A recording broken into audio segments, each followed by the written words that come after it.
हाँ जी बच्चों, आपका 25th सम तो क्या है जी, बस कुछ बातें बतानी है आपको। क्या बताना है देख लो। Identify which of the following items will be shown in the notes to accounts on employee benefit expenses. अब एम्प्लॉई बेनिफिट एक्सपेंसेस में आपको वो आइटम्स डालनी है जो एम्प्लॉयज़ को दी जाती हैं। पता लगाते हैं।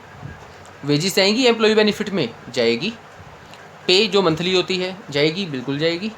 ऑफिस के एक्सपेंस जी नहीं, एम्प्लॉयज़ के साथ इसका कोई वो नहीं है। स्टाफ के हैं, बिल्कुल आएंगे, यहाँ पे देख सकते हो एम्प्लॉय बेनिफिट में।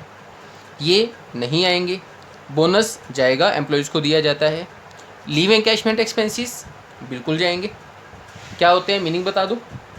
सभी लोगों को कुछ वेकेशंस मिलती हैं, छुट्टियाँ मिलती हैं ड्यूटी टाइम में। जैसे कंपनीज़ हैं जो एमएनसीज़ हैं, वहाँ आपको एक साल में 40 वेकेशंस मिली। आप 40 दिन की छुट्टी ले सकते हो बिना अपनी पे कटवाए। आपने ना 40 में से 20 ही ली, 20 लिया आपने, तो 20 वेकेशंस अभी भी आपकी बाकी है ना।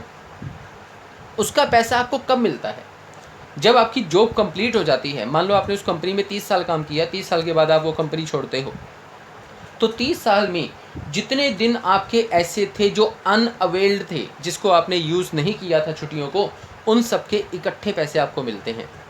वो होता है लीव एनकैशमेंट। लीव का मतलब छुट्टी होता है ना। छुट्टियों को एनकैश किया जाता है, छुट्टियों के बदले में पैसे लिए जाते हैं।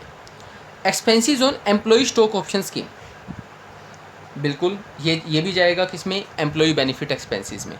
ये क्या होता है एम्प्लॉय स्टॉक ऑप्शन स्कीम। बच्चों ज़्यादा वैसे डिटेल में मत जाना, क्योंकि ये टॉपिक आपके सिलेबस में नहीं है। मीनिंग देख लो। ये कंपनी है, ये कंपनी का एम्प्लॉई है, तो इस एम्प्लॉई को खुशी देने के लिए कंपनी अपनी कैपिटल में हिस्सा देती है। मतलब अपनी कैपिटल के कुछ यूनिट्स इसको देती है, बदले में इससे कुछ लिया जाता है। लिया तो जाता है बट ऑन डिस्काउंट दिए जाते हैं, ठीक है ना। इससे क्या होता है, एक तो डिस्काउंट में, जैसे मान लो पब्लिक को आपने अपने यूनिट्स बेचे 20 में, इसको आप कहते हो जा भी तो 16 में ले ले, एम्प्लॉय तो खुश होगा। सेकंड बात, उसका अपनी ही कंपनी में जहाँ पे वो एम्प्लॉय है उसका स्टेक बढ़ेगा, उसमें एक मालिक वाली थोड़ी सी फील आनी स्टार्ट होगी, ठीक है ना। तो एम्प्लॉय स्टॉक ऑप्शन स्कीम, ये भी एम्प्लॉय बेनिफिट में जाएगा। उसके बाद जी 26 सम में कहते हैं, यहाँ तो आपने आइटम बताई थी, यहाँ पे ना उसकी कैलकुलेशन भी दिखा दो। 26 सम में दिखा देते हैं। हेडिंग बना लो। बताया था भी मैंने आपको लास्ट सम में कि जो आपके कैलकुलेशंस हैं वो सब बनेंगी नोट्स में, ठीक है। स्टेटमेंट ऑफ P&L में तो आपको दिखाना है एम्प्लॉय बेनिफिट एक्सपेंसेस इतना टोटल। वो टोटल कहाँ से आया जी, नोट्स में देख लो। वेजिस 520 है, हेडिंग बना लो नोट्स में एम्प्लॉय बेनिफिट एक्सपेंसेस की। वेजिस 520 जाएगी। मेडिकल एक्सपेंसेस ये भी एम्प्लॉयज़ को मिलते हैं, जाएंगे। मंथली पे जो होती है ना 740, ये भी जाएगी एम्प्लॉय बेनिफिट में। प्रिंटिंग का इससे क्या काम है, ये यहाँ पे नहीं जाएगी। बिजनेस के कोई एक्सपेंस है 50, इसका भी क्या काम है, हमें तो ओनली एम्प्लॉयज़ के चाहिए। ग्रेचुटी 150, ये एम्प्लॉयज़ को दी जाती है, 150 आ गया। पीएफ में पैसा डाला है 110, ये भी एम्प्लॉयज़ को दिया जाता है। अब आप कहोगे जी ये दोनों क्या होते हैं, बता दो। ग्रेचुटी क्या होता है, पीएफ क्या होता है। पहले पीएफ को देख लेते हैं। इसमें ना बच्चों आपकी मंथली पे से, सपोज आपकी मंथली पे है 50,000, बट आपको ना कुछ उसमें से कम मिलता है। मान लो आपको मिला 42, तो बाकी 8,000 आपका कहाँ गया, क्यों कट गया।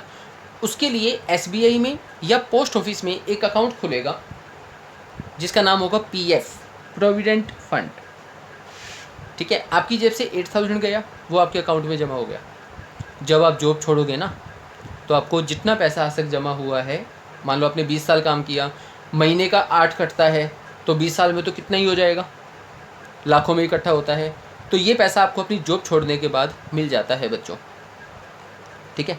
अब हम कहेंगे कंपनी के लिए एक्सपेंस कैसे हुआ, ये तो एम्प्लॉय की जेब से कटा हुआ है।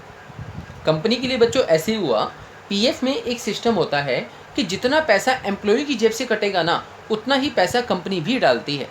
जैसे आप एक कंपनी में एम्प्लॉई हो, आपका मंथली कटा 8,000 आपके एम्प्लॉई आपके पीएफ अकाउंट में गया, लेकिन पीएफ अकाउंट में 16 जाएगा टोटल, 8 आपकी साइड से, 8 कंपनी की साइड से। हाँ जी, तो कंपनी ने पीएफ में जो पैसे का योगदान दिया है 110, वो उसके लिए तो एक्सपेंस होगा, लेकिन कौन से हेड में? Employee benefit expenses.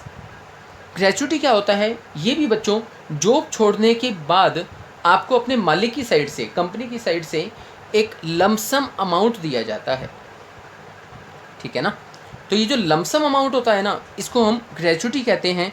ये भी एम्प्लॉई बेनिफिट एक्सपेंस में ही जाता है। अच्छा, लास्ट में इसका टोटल, ये जो 15,50,000 आया है ना, ये बच्चों आपका जाएगा स्टेटमेंट ऑफ P&L में। ये सब कैलकुलेशन नोट्स में जाएंगी।